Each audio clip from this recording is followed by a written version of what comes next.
Hi, welcome to One Word a Day. I'm Sophie, your pilot into the universe of Chinese. We are going to continue our journey in learning just a little bit more of this ancient language, my mother tongue day. So yesterday we talked about 望而却步. It's something you see. It's far away, go. And then something in between, you and that goal made you stop approaching it. So that's the kind of 望而却步.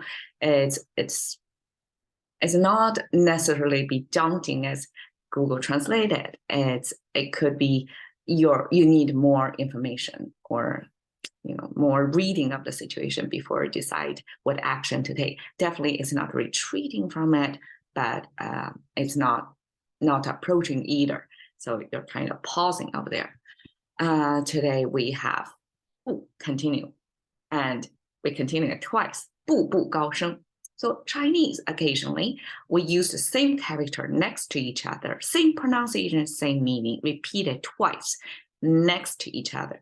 Besides, it created a certain rhythm because it's the same sound. You do it twice. Do you have, I don't recall anything in English that's exactly the same. We have things like tick-tack or drip-drop or something, right? Twist and turn. So it's kind of similar, kind of alliteration, but change the vowel in between. So it's never exact the same word, use it twice, right? So Chinese do have this phenomenon of exact the same word, say it twice. So I guess this repetition of pronunciation as well as meaning do create a certain atmosphere. It's almost like exaggeration, right? You double dose it. So in this case, 步步高升, because 步 itself is already left and right, two directional of your footsteps here. So that already in itself means you're stepping. At least your feet are moving one in front of the other. That's like visually depicting this. You place one foot in front of the other.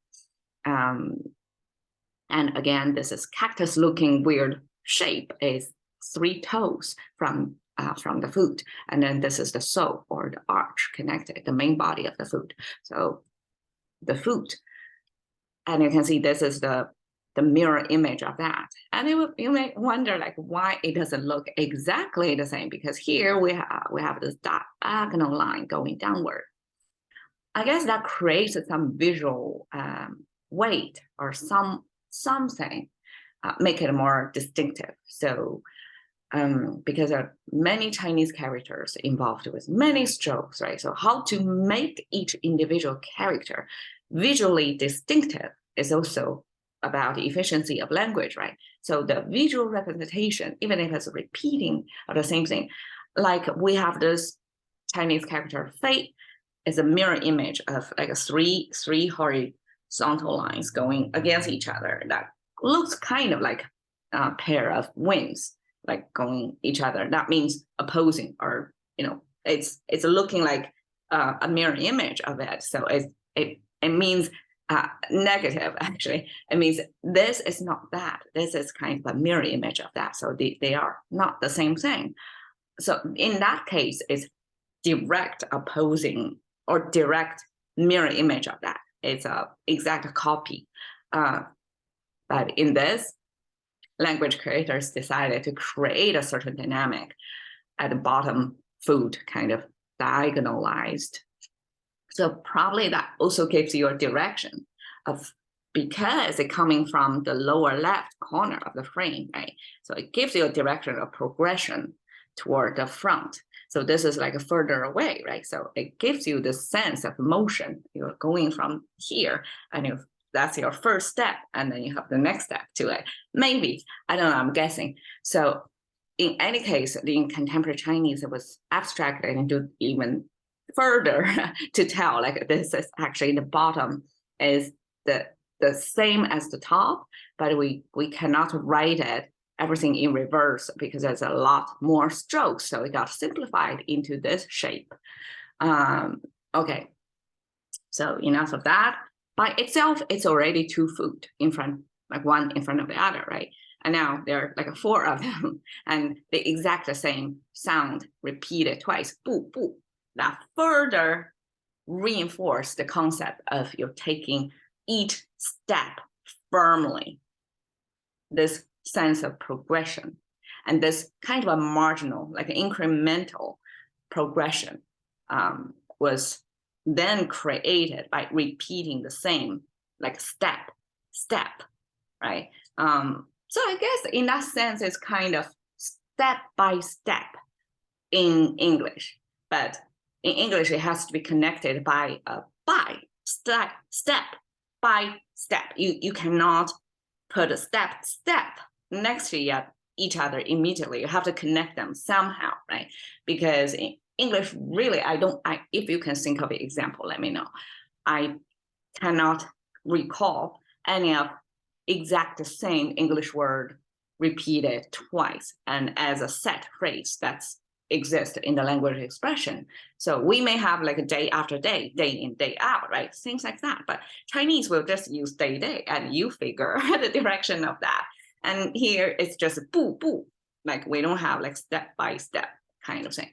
Okay, 高升, that's the result. Like if you take one step at a time, you do this boo, boo progression, then the result, I mean, and not necessarily guaranteed, right? But that's at least the sense of if you're taking one step at a time, the result would very likely, at least in this phrase, describing you're going to rise up.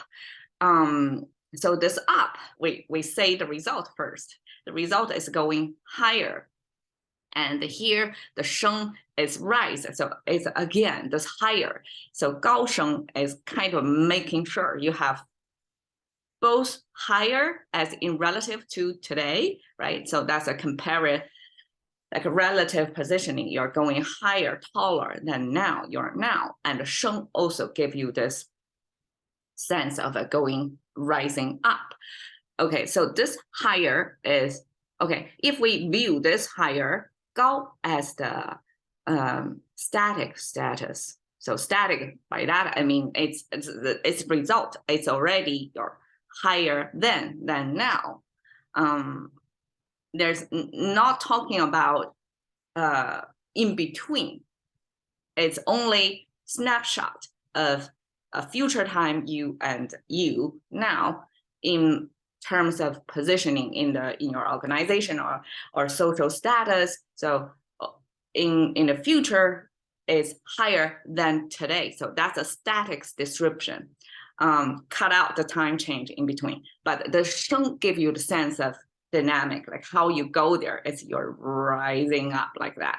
So if we see this as a journey of you, this 高 simply describing this location of B is higher than A, right?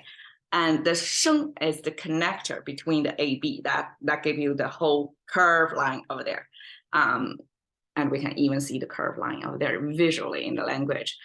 Okay, so 高 describes, you can see it's visually stacking up of at least 3 or 4 symbols.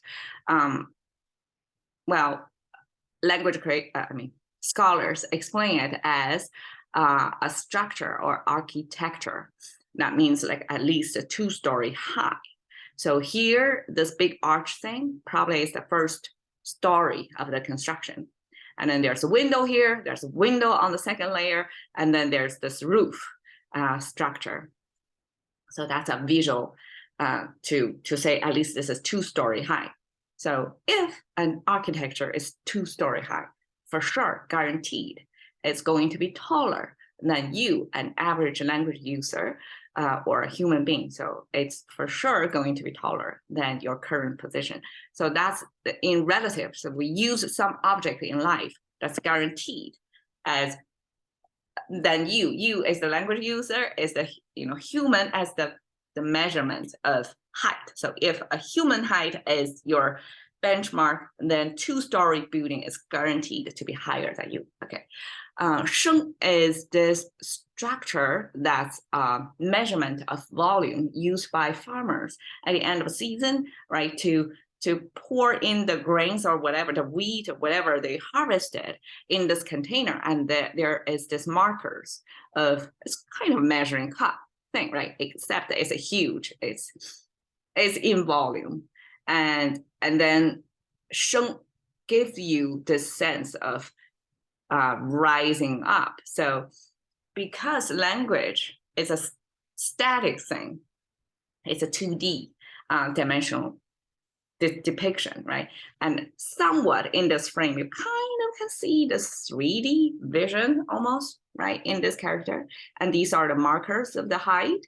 And this is the trend. So this is like in this 2D frame, not only it tries to give you a 3D sense, but also it tries to give you a 4D sense. The time, like over time, how things are changing. It gives you this curve, like going up. So it kind of allows you to imagine things put in that container going to be measured, and it's going to fill this first rank, second rank, third rank. So it goes higher and higher. So that becomes a depiction of rice, because rice is a process, is happening over time, right? You won't have a rice unless you give them a time window, right? It could choose in any direction, right? Stand still, rise, or going down, whatever direction, but you have to give them a time window to allow it to rise. So this time window, because language is a 2D flat thing, we cannot depict time. So this is the best way, language creators back then, to show you like over time, it rise up. So that's the, to me, if you want to animate it, like in today's technology, it would be like a drawing from here to here. It's like a rising. So that's the rise. 步步高升 simply means, in Chinese, when we say 步步高升 to somebody, it's a good wish of that somebody going to rise through the ranks. And most of us like work in a company, so it's climbing up the corporate ladder, right? And if somebody, especially in Chinese culture, like working in a company is not really the dream job. The dream job is to work for the government. You become the ruling party, at least stay in that what is called apparatus of that ruler, right? A part of the government. And then this rise through the ranks means in that government bureaucracy ranks, you go higher and higher, get more and more power, get more and more decision power, and also recognition, like have a bigger impact over many, many more people's lives. So that's the kind of a 步步高升 we're talking about. And I'm here using kind of a digitized abstraction of how Chinese on the door of, especially during the Chinese New Year season, people like to put this red paper. I mean, Western, whoever are curious about Chinese culture, probably seen something like this. Like this red color is something means good fortune, is because red is considered the color of fire, and a fire is considered, energy source. So it's something energetic, like progressing as vibrancy, things related to that. And then this is called the 对联. It has to be left side, right side, saying something. It has to be like a good, best wishes, right? On one hand, you have this 步步高升. You see this words are in here. And the right side, you have a kind of a choreo, almost like a mirror image, right? Have to be the exact same number of characters. And ideally, things are rhyming at the end. But in this case, it's just going for the meaning, not the pronunciation. So on one hand, they're talking about wish you to rise through the ranks. And on the right side, it says 恭喜发财. Probably everybody heard about that, right? Every Chinese New Year, especially in the Cantonese culture, money making is the #1 goal. Don't really care about rising through the ranks, but making a lot more money is the thing to wish people. That's the best wish, probably. So 恭喜发财 is it's a wish, actually. It doesn't mean you already made a fortune, but 恭喜 is like pre-congratulate you to make a lot of money this year. And then on the horizontal line above this, so normally this is a door frame, right? So this too will be longer, more verbal text over here, normally 7, but over here there's 4, that's fine. And then in the middle, the horizontal one, because that's the short end of the door triangular shape, right? So this is kind of like the theme, like, or the most important message. So Chinese would do this left and right of the door frame, and then over the top of the door frame, the keynote of everything, like above all, right? Above all, I wish you have a happy family life. So 家庭幸福 is family, and 幸福 is happy. And then further strengthen that happiness message. People use this 福 blow up, and oftentimes it's in a square, put in a tilted way. So 45-degree in all angles. What about diamond shape? Okay, and then have this blow up 福 character. That means happiness. And a lot of times people flip this character upside down, because upside down sound like 岛 and 岛 sound like 道 and they're different tonation, but it's same pronunciation, same consonant and vowels combination. And the Dao means arrival. So if you do this character upside down, the intention was like 福岛, like it's upside down happiness, but at the same time in Chinese pronunciation, it sounds like the arrival of happiness. That's the context of application of 步步高升, as in the Chinese New Year. It could be people put up the 对联 for themselves. I mean, most of the time is nowadays is these are already made in store. You bought it and you put it on the door frame.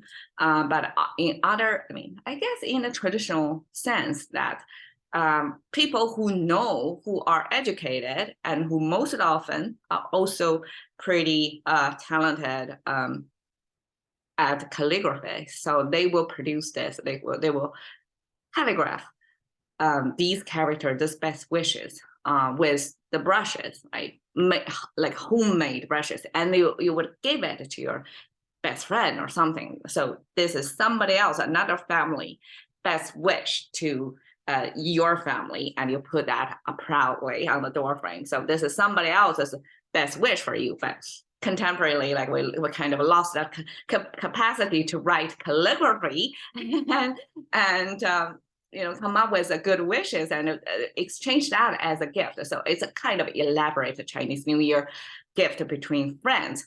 Used to be, right? So now it becomes a commodity that you buy at a store and self-wish, like wish yourself the best luck in your promotions, rising through the ranks, or in your financial success of the new year. And most of all, have a happy family life.